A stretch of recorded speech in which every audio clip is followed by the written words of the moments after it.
ప్రముఖ టెక్ దిగ్గజం గూగుల్ మరోమారో లే ఆఫ్ల ప్రక్రియ చేపట్టింది. తమ ప్లాట్ఫామ్, డివైస్ యూనిట్లలో పనిచేసే వందల మంది ఉద్యోగులను తొలగించింది.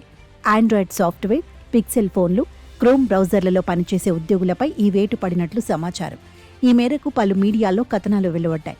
అయితే ఖచ్చితంగా ఎంతమందిని తొలగించారన్న విషయంపై మాత్రం స్పష్టత లేదు. కాగా కంపెనీ పునర్వ్యవస్థీకరణ ప్రక్రియలో భాగంగా గత 2 ఏళ్లలో గూగుల్ అనేక మందిని విధుల నుంచి తప్పించింది. గతేడాది డిసెంబర్లో మేనేజర్, డైరెక్టర్లు, వైస్ ప్రెసిడెంట్ హోదాల్లో పనిచేస్తున్న వారిలో 10% మందికి లే ఆఫ్లు ప్రకటించింది. ఇక ఈ ఏడాది ఫిబ్రవరిలో హెచ్ఆర్ విభాగం, క్లౌడ్ ఆర్గనైజేషన్లో కొంతమందిని తొలగించింది. ఖర్చు తగ్గింపులో భాగంగా కంపెనీ ఈ నిర్ణయం తీసుకున్నట్లు తెలుస్తోంది. గూగుల్లో 20% మంది మరింత సమర్థంగా పనిచేయాలని గూగుల్ సీఈఓ సుందర్ పిచాయ్ 2022లో వెల్లడించగా, ఆ మరుసటి ఏడాది 12,000 మంది ఉద్యోగులను గూగుల్ తొలగించింది.